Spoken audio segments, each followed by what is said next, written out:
Welcome to Washington Today on C-SPAN Radio for Wednesday, January 3rd, 2024. House Republicans schedule the first hearing as part of the impeachment proceedings against Homeland Security Secretary Alejandro Mayorkas over his handling of immigration and border security.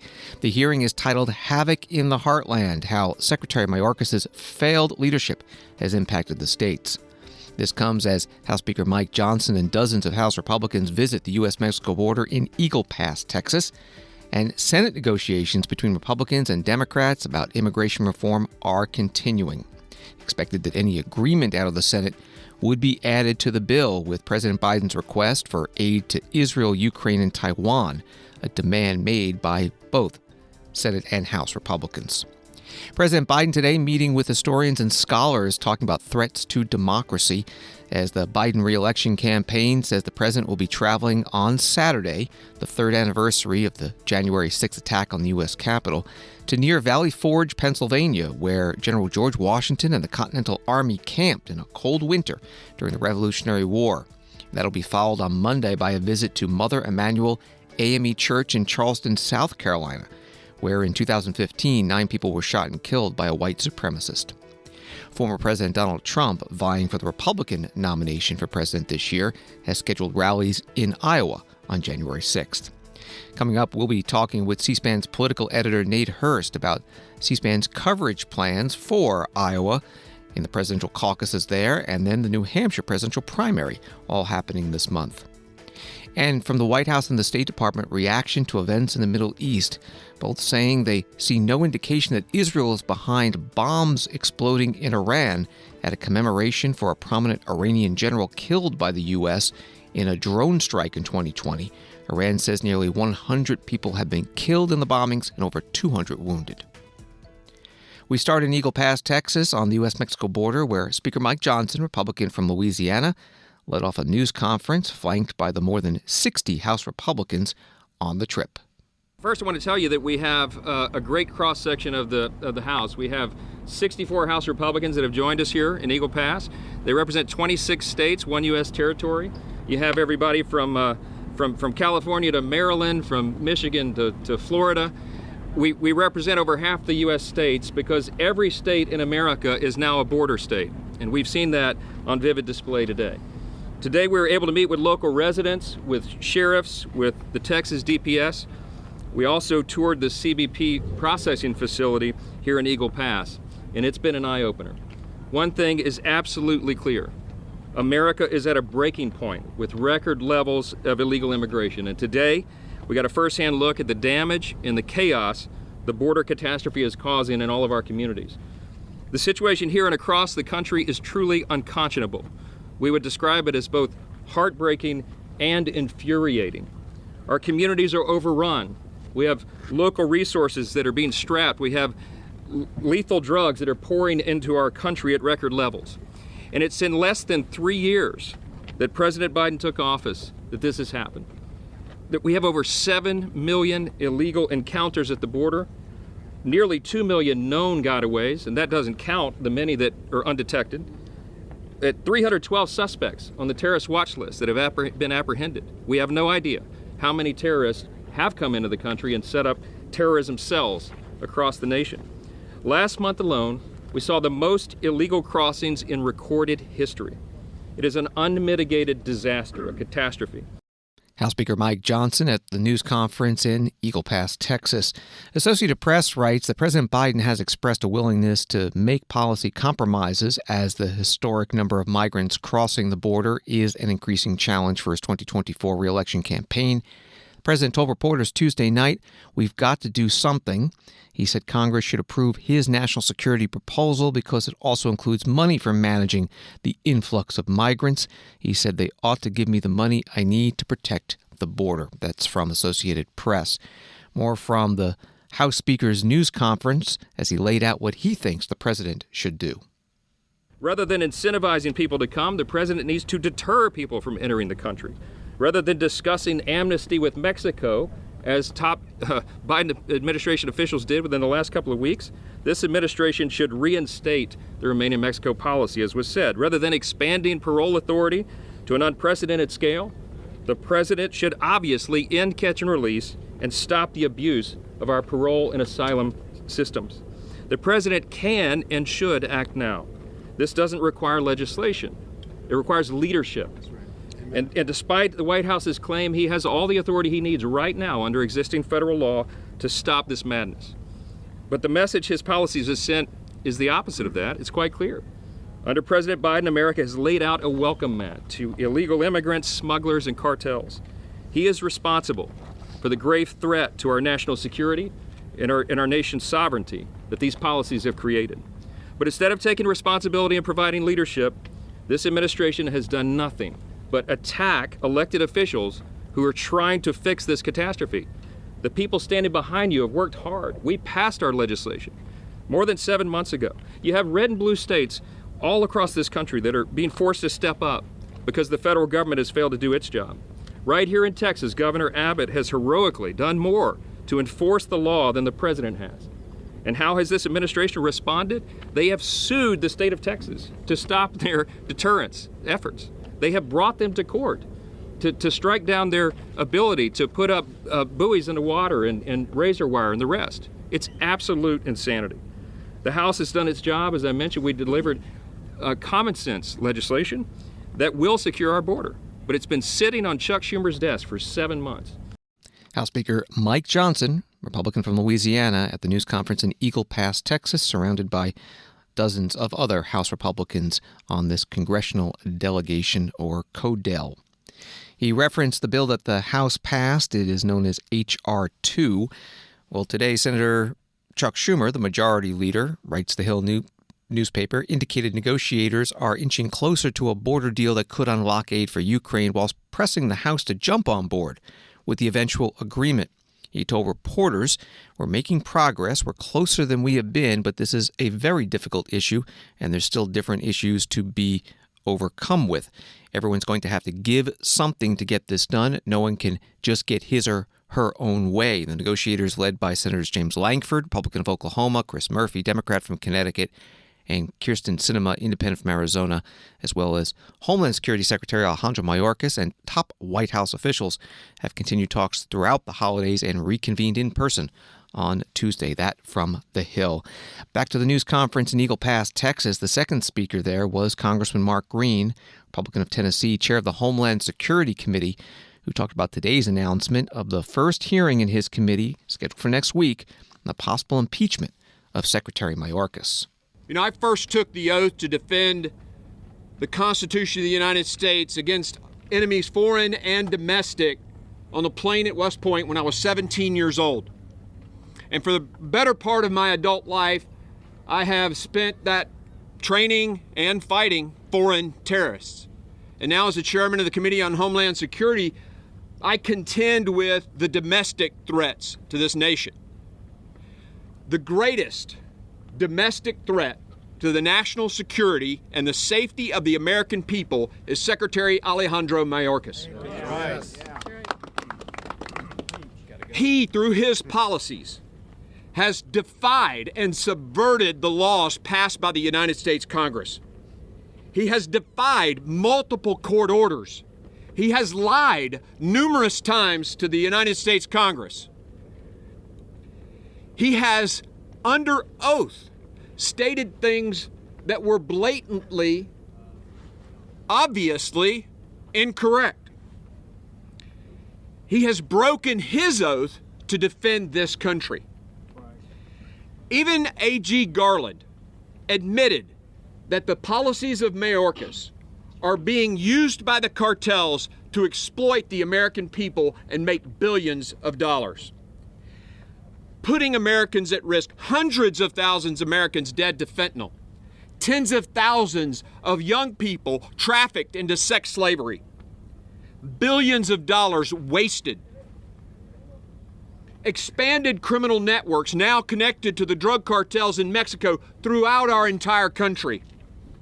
Director Wray admitted before my committee the other day, our committee the other day, that with the border wide open and a war in Israel, Hamas can just walk right in. That's the director of the FBI. He fears for his own agents. It's clear this is intentional. Secretary Mayorkas knows the policies. If the AG knows the policies are the cause, Secretary Mayorkas knows the policies are the cause, he's doubling down. He's doing this intentionally. Despite the catastrophic harm to our country. Well, our committee has finished its 5-phase investigation. I want to thank the members of the committee for their hard work and our staff. You're going to see a lot more coming here very soon. Congressman Mark Green, Republican from Tennessee, chair of the Homeland Security Committee at the news conference with other House Republicans in Eagle Pass, Texas, on the U.S. Mexico border. The hearing in the impeachment proceedings of Secretary Mayorkas scheduled for Wednesday, January 10th, 10 a.m. Eastern. The committee says that witnesses will be announced and are by invitation only. We'll be covering this hearing on the C-SPAN networks, on C-SPAN Radio and C-SPAN 3 television. You can always follow it on the C-SPAN Now mobile app, which is free. Mia Ehrenberg, a spokesperson for the Department of Homeland Security, put out a statement. There is no valid basis to impeach Secretary Mayorkas, as senior members of the House majority have attested, and this extreme impeachment push is a harmful distraction from our critical national security priorities. Secretary Mayorkas was being interviewed today on MSNBC when the news of this impeachment hearing broke, and he was asked for a reaction. You know, you mentioned earlier in our conversation that I joined the bipartisan group of senators to work on a legislative solution to a broken immigration system. I was on the Hill yesterday to provide technical advice in those ongoing negotiations. Before I headed to the Hill, I was in the office working on solutions. After my visit to the Hill, I was back in my office working on solutions. That's what we do in the Department of Homeland Security. That's what this administration is focused on, solutions to problems. Homeland Security Secretary Alejandro Mayorkas on MSNBC. More from this interview as he talked in more detail about those negotiations in the Senate between Republicans and Democrats on immigration reform that he's been attending. And I am actually optimistic. These are earnest, hardworking efforts to tackle a very complicated problem. We've been making progress each and every day, and despite how difficult it is, that progress is ongoing, and I am hopeful that an immigration fix will occur.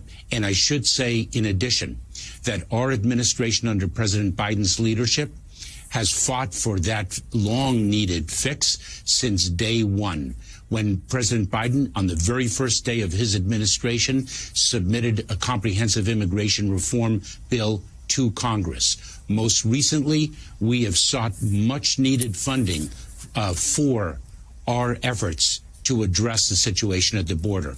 More Border Patrol agents, more asylum officers, more immigration judges, more investment in technology to battle the scourge of fentanyl. We are focused on fixing the challenge, on fixing the problem. We are focused on solutions. As you know, Mr. Secretary, Border Patrol in the month of December processed more migrants entering the United States illegally than any month in the history of that agency. Why is that happening? How do you explain it? So we are seeing the greatest number of displaced people, not only at our southern border, not only in the Western Hemisphere, but across the globe. You know, I am involved in bilateral and multilateral meetings with my counterparts from foreign countries in Europe, in Asia, in the Indo-Pacific, all over the world. And migration, the challenge of displaced people, is a subject that comes up in every single conversation. We have the effects of climate change, poverty, increasing level of authoritarianism, the very many challenges that are at the root cause of the displacement of people around the world. Homeland Security Secretary Alejandro Mayorkas on MSNBC. Another Associated Press article, President Joe Biden is starting the campaign year by evoking the Revolutionary War to mark the third anniversary of the deadly insurrection at the U.S. Capitol and visiting the South Carolina church where a white gunman massacred black parishioners, seeking to present in the starkest possible terms an election he argues could determine the fate of American democracy. On Saturday, Biden will travel to near Valley Forge, Pennsylvania, where George Washington and the Continental Army spent a bleak winter nearly 250 years ago. There, he'll decry former President Donald Trump for the riot by the mob of his supporters who overran the Capitol in an attempt to overturn the 2020 presidential election. 2 days later, the president will visit Mother Emanuel AME Church in Charleston, where 9 people were shot and killed in a June 2015 white supremacist attack. That reporting from Associated Press. Today, the White House said that President Biden had lunch with a group of scholars and historians to discuss the ongoing threats to democracy and democratic institutions, both here in America and around the world, as well as opportunities we face as a nation. The White House Press Secretary Karine Jean-Pierre was asked about that. Is there a list of the scholars and the historians that the press office said he had lunch with today in the lead up to the January 6th? I don't have a list to share at this time. For folks who are not tracking, this afternoon the president met or had lunch with a group of scholars and historians to discuss ongoing threats to our democracy, whether here and also abroad. This is something that he tends to do, especially as we head towards an important day like January 6th. So it's something that it is commonly done. He's done it. He's met with a diverse group of historians before. I don't have a list to provide to you at this time. Thanks, Karine. On the scholars and historians meeting, that statement referenced threats to democratic institutions in the country. Does the president think that there are any specific policy changes that are needed to strengthen institutions ahead of the elections? I don't have any policies to announce or preview for you at this time. Look, the president has always been clear. I've been clear from this podium as well. What happened on January 6th was unprecedented, an attack on our core principles, an attack on our democracy. What we saw was an attack on our rule of law, attack on our Constitution. We saw the Confederate flag in the middle of the Capitol building. It was a terrifying and horrific day, and a dark day in our history, sadly. But I just don't have, as far as policy-wise and our strengthening our institutions, don't have anything to share at this time. But specifically, does he think the United States is ready to have free and fair elections in November? Well, we have to. I mean, that is what we need. We have to. That's what the president believes in, right? He believes in having a democracy that works, on having a free and fair election. That's something that he has spoken to, obviously. But I don't, as far as our policies for our institutions, announcing any new policy, I don't have anything just announced at this time. But clearly, that is something that the different agencies who are involved are certainly making sure that we get to a place that where Americans are able to vote freely in November. White House Press Secretary Karine Jean-Pierre at her news conference. With a closer look at C-SPAN's campaign coverage plans for the month of January, we're joined by C-SPAN political editor Nate Hurst. Welcome. Thanks for having me. What will the viewers see and the listeners hear from C-SPAN when it comes to campaign 2024? So if you've watched C-SPAN in the past, you will see much of what you're familiar with from previous cycles. We do cover the candidate speeches, but we also try and give you a taste of what it's like to actually be on the campaign trail. So in addition to those speeches behind podiums, we also have town halls, meet and greets, house parties, basically anything where you're going to see candidates interacting unscripted with voters. That's what we try and give you. And we have a lot more coverage coming up with the Iowa caucuses and New Hampshire primaries coming up, so we'll have a lot for viewers to take in. Well, specifically, the Iowa caucuses are first. Caucus night is a big night. How are the coverage plans coming together for that? So we have picked a caucus location, which we haven't revealed yet, but on the night of the caucus, we will take our viewers into a Republican caucus in Iowa. They will see the process unfold just as if you were a caucus goer in the Hawkeye State yourself.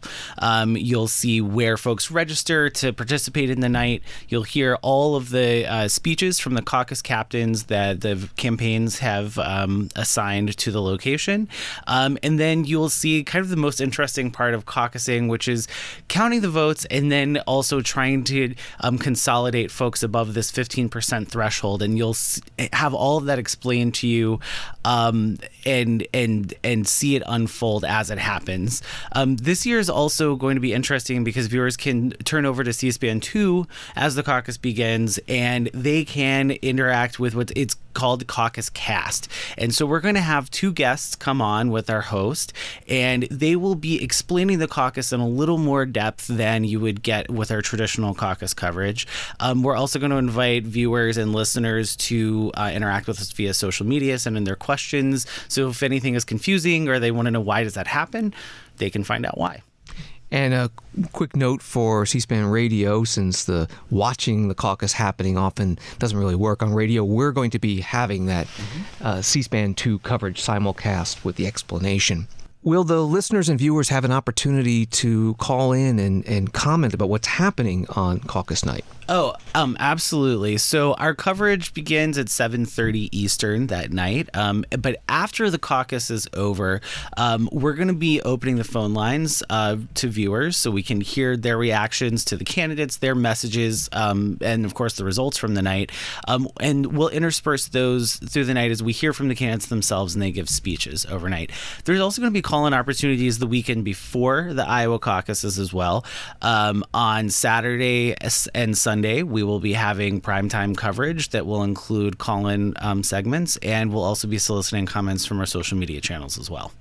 Okay, moving on to New Hampshire, it's a different format, a primary format, so our coverage might look a little different. Yeah, so we're not going to be in a primary site. This is more traditional voting, as I think a typical American would think of it. New Hampshire just uses voting machines like everywhere else. So nothing really exciting to see there. But we will have coverage of candidate speeches that night. We'll have live results and, of course, your calls and viewer comments throughout the evening. How many candidates do you think you'll be covering? I mean, I remember we heard from lesser known candidates that we covered a debate on that. So there's a lot of people on the ballot in New Hampshire. Yes, the New Hampshire ballot is it is a exemplary of the open democratic process. They have very clear cut and pretty easy to hit bars to get on the ballot, and so there's a huge ballot in New Hampshire. I know that the last time I checked, I believe that there were more than 50 total between the two parties. So lots of folks up there, but we are expecting all of the major candidates to speak at some point that night. Now, as you know, last go around we thought that too, but now President Joe Biden did really poorly in the New Hampshire primary and actually cut and ran to South Carolina early, so it'll be kind of interesting to see if everyone actually sticks around for primary night. We're talking with C-SPAN's political editor, Nate Hurst. So we're just getting started with the first voting in this campaign season. Looking ahead, how far out will our coverage go? What are you expecting even to the next couple of months? Yeah, so I think that we're going to feel kind of a strong acceleration through January. And then February is interesting because we still have two more early states to go. So we have Nevada, which is going on two separate days, the first Tuesday and first Thursday of February. And then South Carolina also has split days, so the first and I believe fourth Saturdays of February. So we've got those to look forward to. But February is going to feel a little slow because as soon as we get to March, Super Tuesday looms on that first Tuesday, and it is a big one. There's a lot of big population states going. There's a lot of states going all at once, and the candidates are going to have to pick and choose.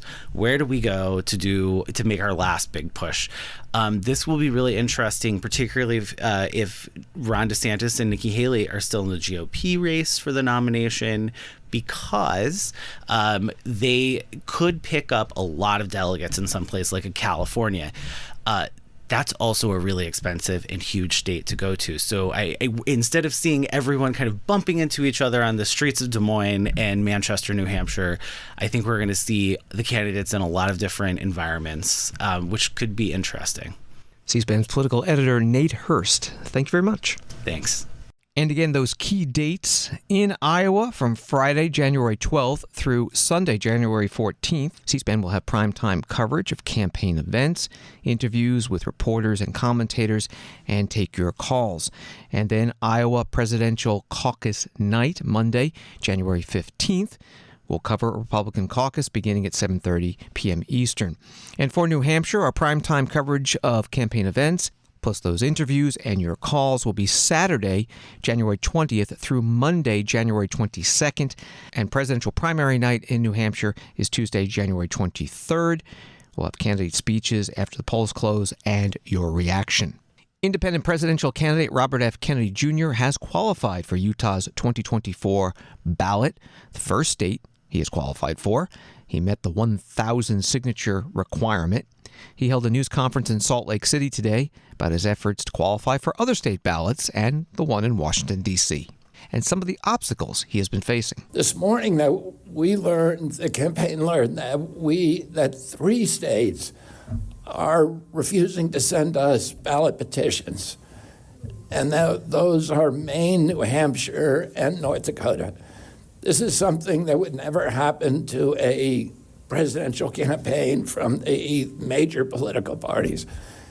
And one of the side issues that I think has been raised throughout this campaign in many, many ways is the undemocratic lock that the major political parties have on this process. Most democracies in the world have a variety of political parties, but the Democratic and Republican parties have succeeded in this country in implementing a number of rules and procedures that make it almost impossible for anybody to challenge for any normal American to challenge their chokehold.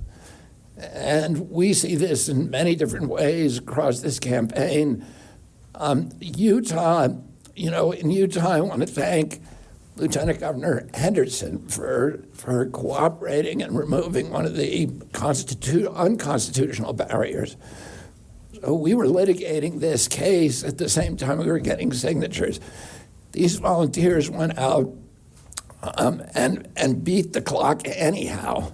So we got more than double the signatures we needed, and we got them on time, and we got them in this very, very short period when there was snow, there was sleet, there was very bad weather. The volunteers had to go out and persuade and go into public places, persuade passersby to take off their gloves and then to keep their ballot petition dry and to sign their names even though they had shivering hands in a way that was legible and matched their driver's license, because otherwise they're going to get challenged by the other side's lawyers. So they did a spectacular job of getting our campaign on the ballot in this state. Some of the states have rules that it's negotiating this labyrinth of these arcane rules that we now have in every state that are all designed to suppress dissent, to make sure that there are no options for Americans outside of the major political parties. Independent presidential candidate Robert F. Kennedy Jr. at a news conference in Salt Lake City, Utah.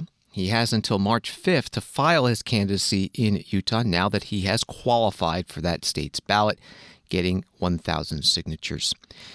American Values 2024, a super PAC supporting him, has pledged to spend up to $15 million to help him gain ballot access in important states. Washington Today continues in a moment. People often think C-SPAN is funded by the federal government.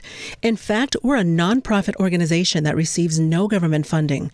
As news consumption changes, you can help ensure the future of C-SPAN's unfiltered coverage of national government and politics. We hope you'll consider making a tax-deductible contribution that will support our daily editorial operations.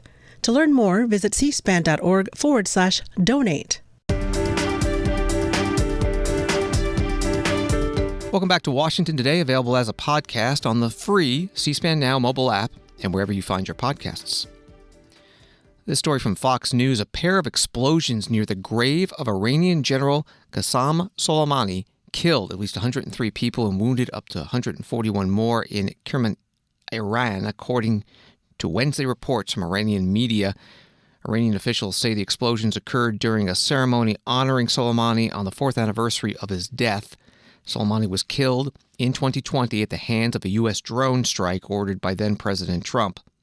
The explosions come amid severe tensions between Iran, the U.S., and Israel. Iran's proxy terrorist groups have attacked U.S. bases in Iraq and Syria more than 100 times since October, and Iran-backed Houthi rebels in Yemen have harassed trade in the Red Sea. Hezbollah, another Iran-supported group, has threatened Israel's northern border with drone attacks. Hezbollah media confirmed on Tuesday that a drone attack had killed a senior Hamas leader in Beirut, Lebanon. That reporting from Fox News. Today at the State Department, spokesperson Matthew Miller questioned by Associated Press reporter Matthew Lee about both of these incidents. Well, let's just start with developments in yesterday in Beirut and today in Iran, and whether that or what you think of that and those two developments, and whether or not that is in line with your wish to prevent the conflict from spreading. Let me take them in order. Number one, with respect to the development yesterday, I will say that al-Aruri was a brutal terrorist who was centrally responsible for the attacks of October 7th, as well as other attacks against innocent civilians leading back to well before October 7th. With respect to the explosions in Iran today, what I'll say, we have been following the reports rather closely. We don't have any independent information to offer on them. We do express our sympathies to the victims and their loved ones who died in this horrific explosion. As I said, it's too early, at least for us, to be able to say what might have caused it. But I do want to address some of the irresponsible claims that I have seen circulate and say that, number one, the United States was not involved in any way, and any suggestion to the contrary is ridiculous. And number two, we have no reason to believe that Israel was involved in this explosion. Why not? We just do not have any information to believe that that's the case. Did someone suggest that they were? I mean, other than we have seen multiple accusations related to both supposed fictional United States involvement, and as I said, we have no reason to believe Israel was involved either. On Beirut?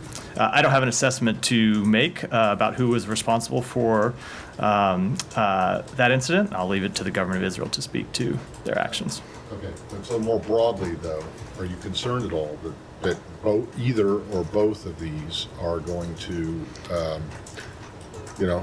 turn this into the regional confrontation, regional conflict that you had been publicly saying you wanted to avoid? We remain incredibly concerned, as we have been from the outset of this conflict, about the risk of the conflict spreading into other fronts, both inside Israel, whether it be in the north or whether it be in the West Bank, or outside of Israel, in other countries in the region, which is why you've seen the Secretary engage in intensive diplomacy to try to urge all of the relevant parties not to escalate the conflict, and other countries and other groups in the region not to escalate as well.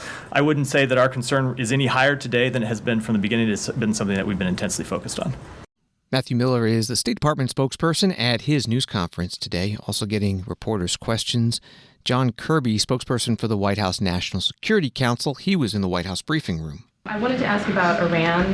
Does the United States have any idea who might be behind the bombings there today? And secondly, does the U.S. think the killing of the Hamas leader in Beirut has significantly changed the strength of Hamas?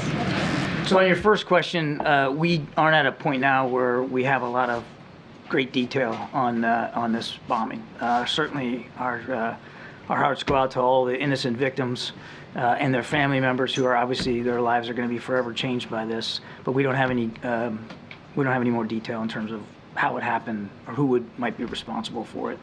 On your second question, again, I would point you to our Israeli partners to talk more about this. We're again not in a position to confirm the specific reports. I would just tell you that al-Aruri was a noted, designated global terrorist. And if he is in fact dead, nobody should be shedding a tear over his loss.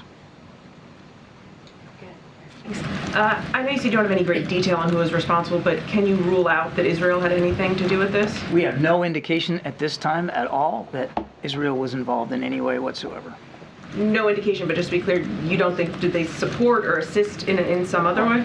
I would I'm not going to speak for another nation. I would just tell you that we have no indication that Israel was in any way involved in this.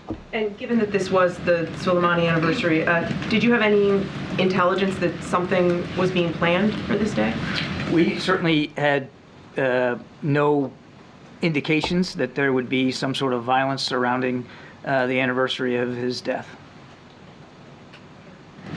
Just to follow up on the Lebanon issue, is there any concern that that particular strike might expand the conflict regionally? Well, I would just say, Trevor, everything that we've done, in fact, the laydown I just offered of the force posture changes that the president has ordered in the region has been designed to prevent an escalation or widening or deepening of this conflict. As we've said before, we don't want to see it widen beyond Israel and Hamas. And again, we're going to keep working with partners in the region to prevent that from happening. John Kirby, Strategic Communications Coordinator for the White House National Security Council, at today's White House briefing. Washington Post article reads that Hezbollah chief Hassan Nasrallah said in an address Wednesday that Israel would meet a response and punishment the day after the death of senior Hamas leader Salah al-Aruri in a suspected Israeli drone strike in a Beirut suburb. Hezbollah, an Iran-backed militant group based in Lebanon, has traded fire with Israel in recent weeks amid fear that tensions could lead to a regional conflict. The Lebanese government said it was urging Hezbollah to show restraint. Nasrallah said if the enemy thinks of waging a war on Lebanon, they will regret it. Before Nasrallah's speech, the Israeli Defense Forces said its troops were prepared for any scenario. That's from the Washington Post. And CNN has this article: the United States has quietly reached an agreement that extends its military presence at a sprawling base in Qatar for another 10 years. 3 U.S. defense officials, another official familiar with the agreement, told CNN it's the Al Udeid Air Base located in the desert southwest of Doha. The biggest U.S. military installation in the Middle East can house more than 10,000 American troops. That from CNN. This is Washington Today. U.S. Congresswoman Marjorie Taylor Greene, Republican from Georgia, is talking about the swatting she and her family were subjected to over the holidays. Swatting is when someone reports a fake emergency, often involving violence or threats of violence, to 911, and it results in a large police and SWAT law enforcement response sent to the target's home. An article on Axios.com reads that threats against lawmakers have soared in recent years, and the swatting incidents underscore just how close to home these threats can hit. And also, swatting calls have been rising nationwide, targeting not just lawmakers, but also schools and hospitals. Congresswoman Greene was on Fox News Tuesday night. It's actually terrifying, Jesse. The first time it happened to me, it was right after I introduced a bill to stop the transgender surgeries on children and to stop puberty blockers being given to children, because kids need to grow up before they make those kind of decisions. And it was a trans activist that started these calls on me. And you can see this video in my home where I had to go to the door in the middle of the night, where the SWAT team had showed up. They had gun in hand. They had been told that I had murdered someone and I was ready to either commit suicide, and that I was willing to shoot police officers when they came to my house. It's extremely serious, Jesse. It's so serious that not only has it happened to me 8 times, it's also happened to my family members. Both of my daughters were swatted over Christmas, along with dozens of other congressmen, women, senators, and state government officials as well. And Jesse, I have to tell you, I've been very frustrated. I've expected the FBI to be able to track these people down. I've expected the Department of Justice to be able to go after these people. And now it has risen to such a level where not only have I been swatted 8 times, the Speaker of the House has been swatted, senators have been swatted, and I've started to ask, is this an attack on our government as well as an attack on the police? And is the Biden administration capable of handling what is happening with attempted assassinations on government officials? Because we know the Biden administration is not capable of stopping the invasion at the southern border, which has surely brought terrorists into our country. Congresswoman Marjorie Taylor Greene, Republican from Georgia, interviewed on Fox News Channel Tuesday night. Today, she posted that she will be introducing legislation to make it much easier for law enforcement to arrest and prosecutors to prosecute these criminals who have been swatting. And both political parties have been targets. Maine's Secretary of State, Shenna Bellows, a Democrat, who last week disqualified former President Donald Trump from appearing on the state's 2024 presidential primary ballot, announced in a Facebook post over the weekend that her family had been swatted. Also today, fake bomb threats were called into multiple state capitals, leading to brief evacuations or lockdowns while police investigated. No evidence of explosives found in any of the cases. The states affected include Connecticut, Georgia, Kentucky, Michigan, Minnesota, Mississippi, and Montana. The FBI said it was aware of the false threats at the Capitol buildings, but had no information to indicate a specific and credible threat. In Washington, the U.S. House and Senate officially ended the first session of the 118th Congress and started the second session.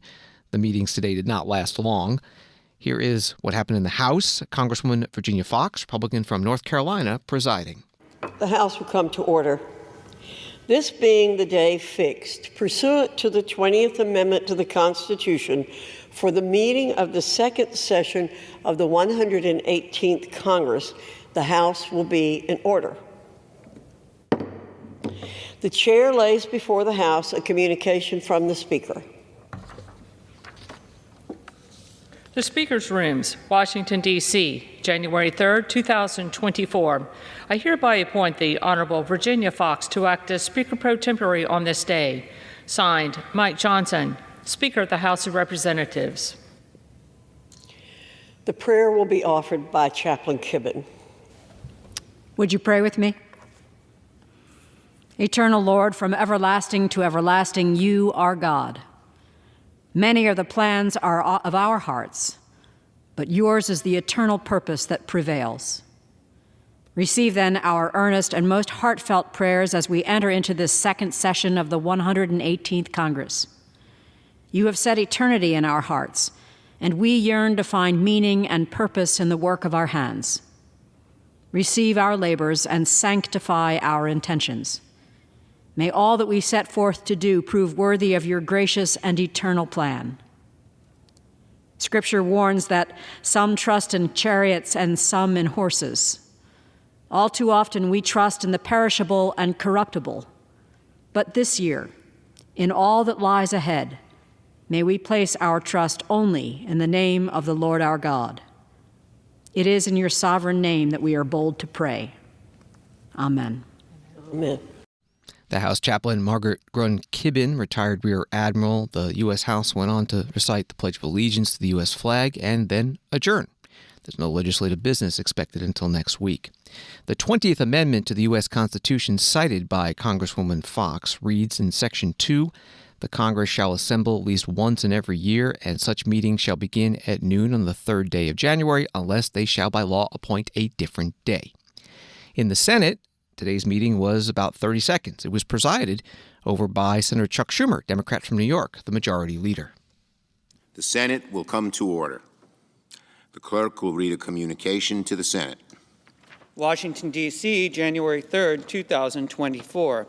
To the Senate, under the provisions of Rule 1, Paragraph 3 of the Standing Rules of the Senate, I hereby appoint the Honorable Charles E. Schumer, a senator from the state of New York, to perform the duties of the chair. Signed, Patty Murray, President Pro Tempore. Under the previous order, the Senate stands adjourned until 10 a.m. on Friday, January 5th, 2024. Senator Chuck Schumer, the majority leader, presiding. That meeting on Friday will be pro forma in the Senate, just like in the House. No legislative business expected until next week. Wall Street today, the Dow down 284, NASDAQ down 173, S&P down 38. The minutes of the Federal Reserve meeting from December were released today. Wall Street Journal reporter Nick Timiraos posting, Fed officials thought they were probably done raising interest rates when they decided last month to hold them steady, but minutes of the meeting didn't reveal any meaningful debate about when to start lowering rates. Federal Reserve, in its December meeting statement, forecast they would be cutting interest rates 3 times in 2024. Also, the U.S. Treasury has released data showing the U.S. national debt has now exceeded $34 trillion. It happened on December 29th, and it took 3 months to add the last $1 trillion. Thanks for listening to Washington Today. Sign up for C-SPAN's evening newsletter, word for word. It's free. And get the stories making headlines in Washington, D.C. emailed to you every day. Subscribe at cspan.org/connect. Have a good night.